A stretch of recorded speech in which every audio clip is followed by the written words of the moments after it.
Welcome back to our channel, where we present updates and concealed tales about royal family. We are happy to offer the following news. Harry in shock and Meghan in shame after new evidence of her big lies exposed by Piers Morgan. In the beginning, it was a single, brilliant shot that caught the essence of the ideal contemporary fairy tale. With a calm grin playing across her lips, Meghan Markle, the Duchess of Sussex, was seen with her hand softly resting on her growing abdomen. This was the image that was sent to a world that was watching. It was a symbol of the growth of the monarchy and made a promise of new life. This crisis of credibility has shook the roots of the Sussex brand and created a firestorm of public mistrust. However, behind the carefully manicured glow, a story was being crafted that would soon begin to disintegrate, thread by stitch, until it unraveled altogether.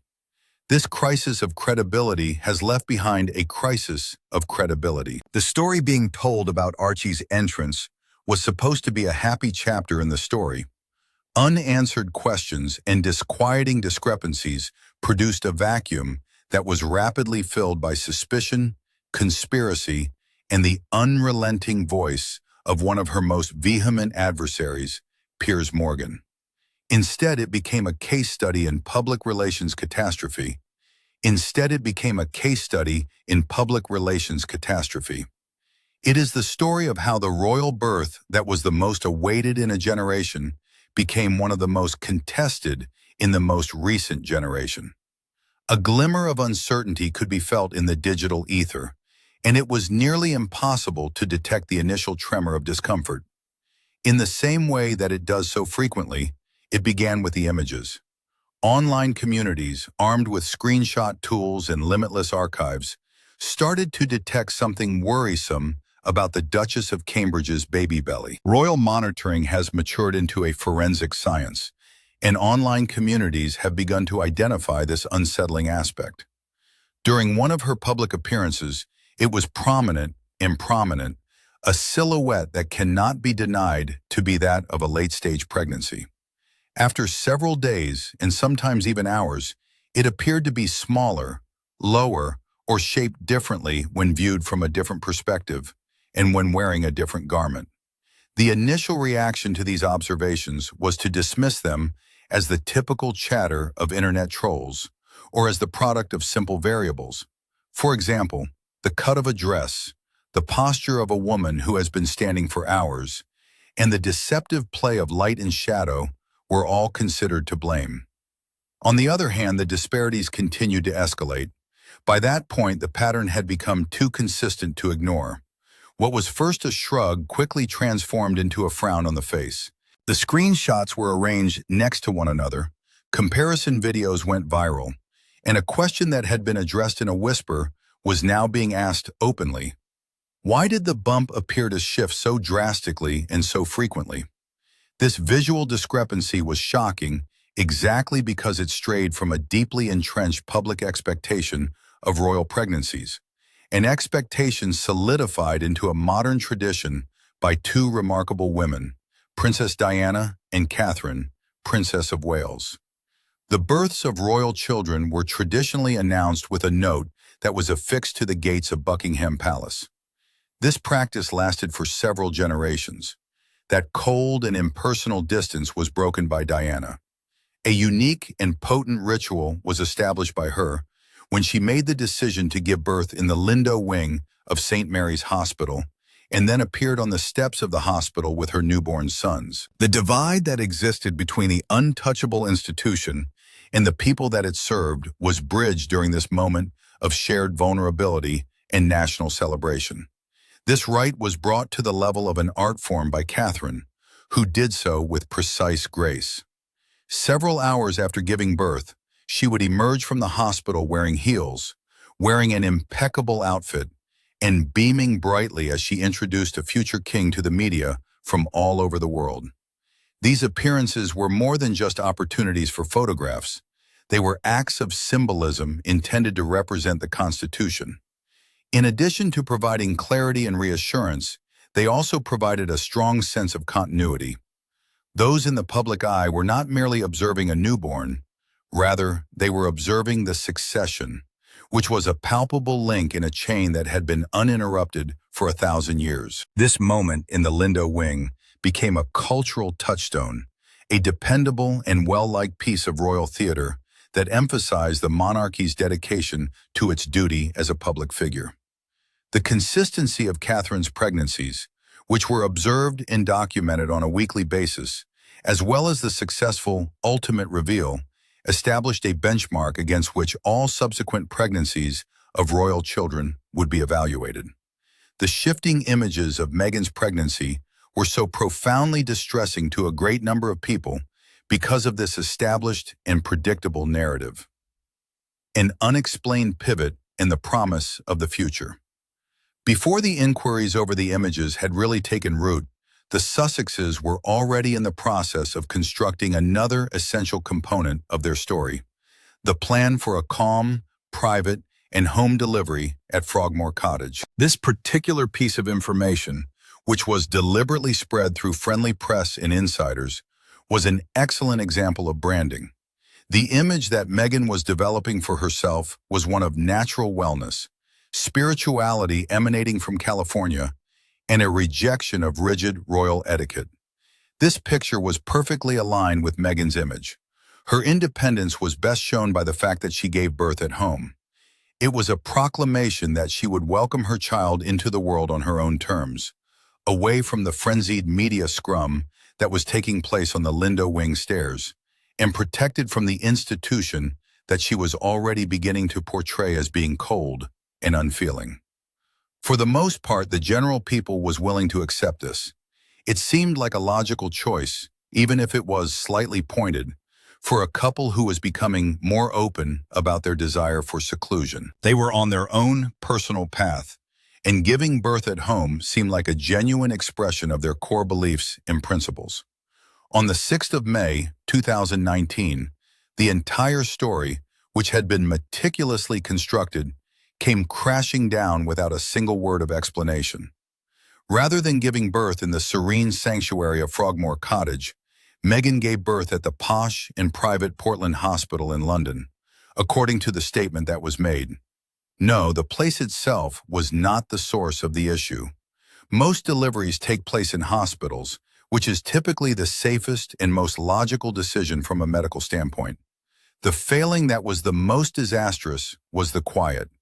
There was no declaration of a last-minute change of plans owing to medical advice, no quick admission that things had altered, and no simple remark to bridge the gap between the narrative that was given and the reality that ultimately occurred. Overnight and without any commentary, the narrative abruptly changed direction. That utter lack of sound was deafening. In the realm of royal communications, where minute details are meticulously regulated, an obvious absence of this magnitude is not an oversight. Rather, it is a deliberate decision. Furthermore, that decision prompted a deluge of rumors and speculation. In the future, public relations strategists and royal pundits would look back on this particular event and consider it a fundamental mistake from which the Sussexes' credibility would never fully recover. The statement that, for the safety of mother and child, the Duchess was transferred to a hospital where she delivered a healthy baby boy would have been accepted without any scrutiny if it had been straightforward and humanizing. This would have resulted in feelings of compassion and comprehension. A breeding environment for mistrust was established, however, as a result of the hole that was left by the absence of any explanation. Why do you choose to construct such a public story around a home birth, only to let it go without uttering a single word? What were they striving to conceal from us? This unexplained shift prompted both amateur and professional investigators to do a reverse investigation, re-examining every photo, every statement, and every chronology involved in the investigation. The disappearance of a single promise raises questions about the validity of all the other promises that were made for the future. A breach of trust had occurred, not because of the act of going to a hospital, but rather because of what was believed to be an attempt to conceal it. During the course of this one event, idle gossip was transformed into a valid line of inquiry for an increasing number of members of the public and the press. They were no longer able to exert control over the narrative arc. The paper trail and the antagonist who is completely responsible. The surfacing of claimed internal documents threatened to utterly demolish the foundation of the story, which had already been weakened by the mysterious hospital birth. There were reports that began to appear, citing palace insiders and leaked scheduling notes, that depicted a picture that was completely contradictory to the story that was being presented to the public. In other words, they were not hazy whispers, but rather concrete allegations that were based on logistics. And if they were genuine, they demonstrated a level of misdirection that was staggering.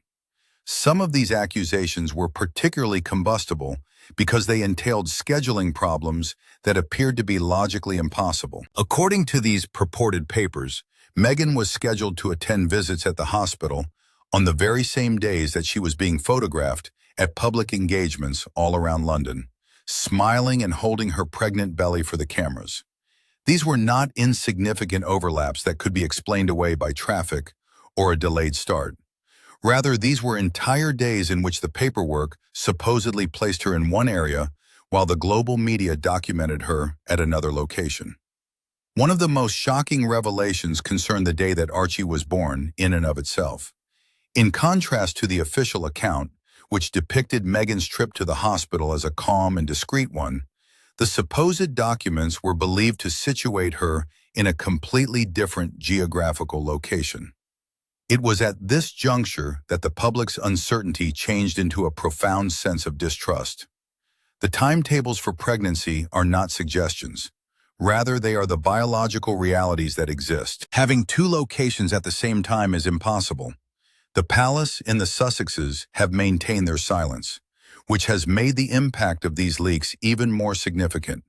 There has been no official denial made. It was not possible to find a spokesman who could either amend the record or deny that the documents were fake creations. As a result, they were simply allowed to circulate without being responded or challenged, which enabled them to transform from a kind of speculation into something that many people perceived to be evidence. As Piers Morgan entered this whirling tornado of uncertainty, he was challenged. Through the use of his position on Good Morning Britain, the outspoken broadcaster was able to turn himself from a mere critic into the primary prosecutor of the case against the Sussex story. Not only did he behave in a manner that was loud and unapologetic, but he also approached the topic as if it were a real investigation. He would deconstruct timetables, compare images, and reference the purported anomalies with surgical accuracy while he was on the air. In other words, he was not asking questions that were mild. Rather, he was making allegations of a staged reality. His claim that numerous pre-written birth announcements for Archie had been drafted ahead of time was the most combustible of his assertions, and it was also the one that captivated the imagination of the general public. The information provided by Morgan indicated that they were not only typical templates, rather they were distinct scripts for various scenarios that were prepared to be implemented. In his explanation, he did not refer to this as careful preparation, but rather as the labor of a manufacturing team that was releasing a product. He yelled out in a roar, "Who pre-writes motherhood like a public relations campaign?" Morgan did not believe that this was about a couple's wish for seclusion. Rather, she believed that it was about a premeditated and manipulative control of optics. According to his argument, the pregnancy was not a living experience that was being lived. Rather, it was a performance that was being manufactured. Additionally, with each and every broadcast, paper, and tweet, he added fuel to the fire of public skepticism, which was a fire that the Sussexes themselves failed to put out. Under observation, the personality of the victim. There was a much more significant and devastating struggle over the narrative of Meghan's experience within the monarchy, and the uproar that surrounded the birth of the child was a forerunner to that conflict. The Duchess of Cambridge gave a horrific image of her time when pregnant in the interview that became a landmark for her with Oprah Winfrey. Having been emotionally abandoned by a heartless and indifferent institution, she described herself as being lonely, isolated, and emotionally abandoned. This dramatic image of a vulnerable woman suffering in silence as the monolithic, firm, looked the other way was created by her statement that she was denied assistance when she was in a state of deep anguish. A great wave of sympathy from people all over the world was generated as a result of this testimony, which also portrayed the royal family as ruthless oppressors. A rival story, however, started to develop not long after that. This narrative was fostered by leaks from palace officials, as well as what were believed to be internal documents. Not only was this counter-story distinct from Meghan's testimony, but it was also the complete antithesis of everything she mentioned. However, according to these stories from insiders, the reality behind the scenes was not one of neglect, but rather of extensive accommodation. It is reported that the documents demonstrated that the personnel at the palace were given instructions to promptly satisfy each and every one of Meghan's requests instantly. According to reports, schedules were ripped up, long-standing commitments of other staff members were canceled, and assistants were alleged to be working double shifts in order to deal with a steady stream of last-minute demands, which included anything from alterations to wardrobes to appointments that were not arranged in advance. A remark that directly contradicted her account of being excluded was one of the most damning claims. According to the sources, the documentation demonstrated that Meghan had denied multiple invites to briefings and planning discussions. These were the precise sessions that she later seemed to imply she had been excluded from. A number of commentators, including Piers, have taken notice of this blatant inconsistency. In their argument, they maintain that this was not a story of tyranny, but rather one of giving in. They asserted that the establishment had gone to great lengths to satisfy the new Duchess, only to be publicly accused of being harsh for its efforts in accordance with the allegations. The public image of Meghan was severely damaged as a result of this reframe. Consequently, it opened the door to the possibility that her account of being a victim was not an objective reality, but rather a subjective interpretation, or even worse, a construction that was done on purpose. The memos, if they were authentic, did not represent a woman being abandoned by her staff. Rather, they depicted a staff that was strained to its breaking point in an attempt to gratify the woman. It was not necessary to provide conclusive evidence in order for this alternate account to work its damage. It was merely necessary for it to exist. After the notion that she had not been harmed, but had been accommodated and remained unhappy entered the mind of the general public, the entire victim narrative started to break down. The public's sympathy began to wane as a result of these gaps in the line of communication. There is a deafening silence there, and trust is being lost. Absolute quiet was the Sussexes' most reliable and ultimately most damaging technique, which they employed in response to the growing crisis of credibility that they were experiencing. Regarding the changing bump, there was no response to the inquiries that were asked. There was no explanation provided regarding the unexpected birth that took place in the hospital. No denial of the documents that are allegedly used for scheduling. The assertions made by Piers regarding pre-written announcements have not been refuted. There was no statement from a publicist, no defense from a celebrity buddy, and no letter from a lawyer that was deliberately crafted against the defendant. None of it. For a couple who had constructed their post-royal identity on the basis of correcting the record and sharing their truth, the quiet was completely perplexing. It was consistent with their own brand, yet it was not. This was not the customary royal slogan of "never complain, never explain," which was a technique aimed to rise above transitory rumor with the intention of surpassing it. They remained silent for an extended period of time in the face of charges that were explicit, comprehensive, and extremely damaging regarding the very beginnings of their family. The palace will take action to address factual falsehoods that threaten the institution's legitimacy, despite the fact that it frequently maintains its silence on subjects pertaining to personal matters, as demonstrated by the history of the royal family. Rather than being viewed as a sign of dignity, many people saw the absence of any such correction from either the Sussexes or the palace as an indication that they were unable to counter the charges. This notion was repeatedly and persistently pounded home by Piers Morgan on a daily basis. The argument that he made was that silence is not a neutral position. Rather, it is an admission in the court of public opinion. The fact that Prince Harry did not speak up was, for many people, the most perplexing aspect of the situation. In front of him was a guy who had declared war on the press in order to safeguard his wife, who filed lawsuits at the least provocation, and who had made it his life's purpose to protect his family from the kind of media intrusion that he holds responsible for the death of his mother. On the other hand, he remained silent when a story surfaced that called into doubt the very circumstances surrounding the birth of his firstborn child. This lack of action appeared to be a significant contradiction to his entire public persona. What could possibly be the reason for the fierce guardian to remain silent while such a crucial story was being questioned? Unanswered, this query lingered in the air for a while. If the silence continued for an extended period of time, it would eventually erode the strong support that the couple had previously had. In online forums, there was a discernible shift.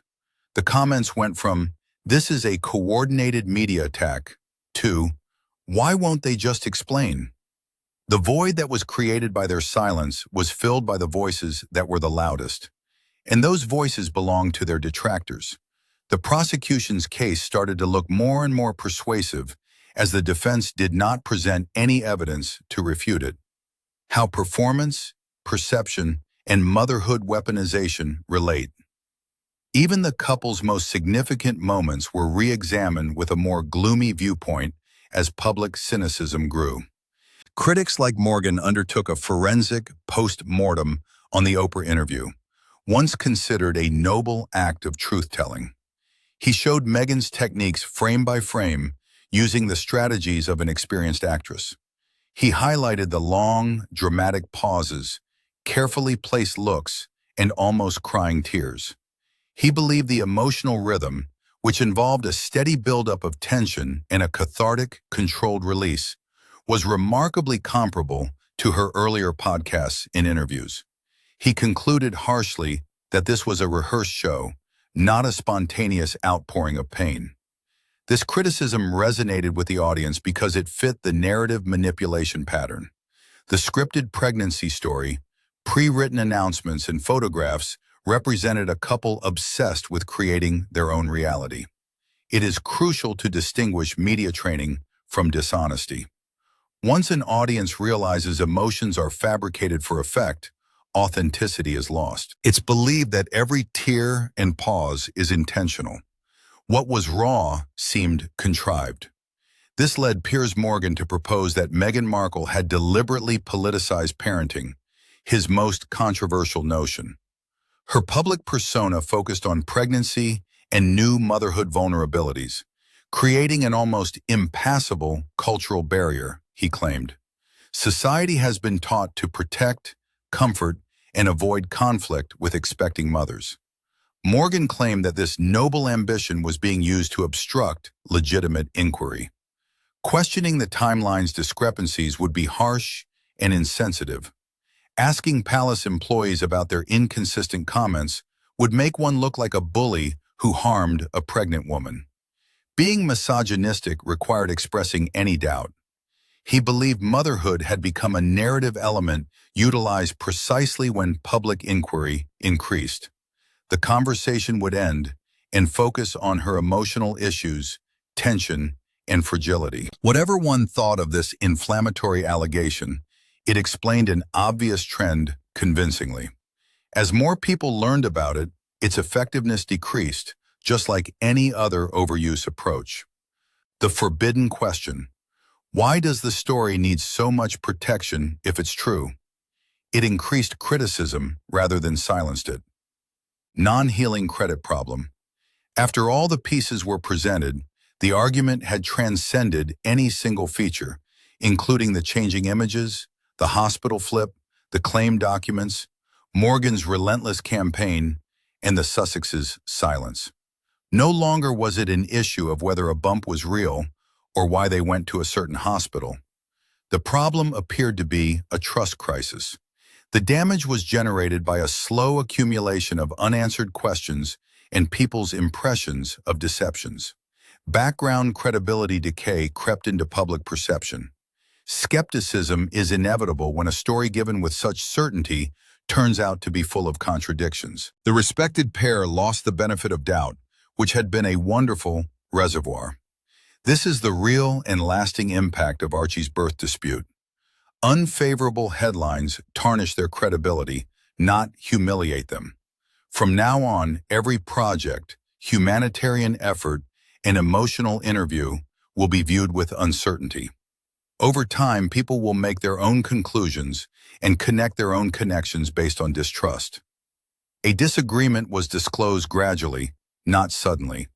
It showed that even the most powerful and media-savvy people can't defend a false story in today's world. When silence replaces explanation, uncertainty arises. After a betrayal of public trust, it rarely recovers. The kingdom of credibility is hard to reclaim.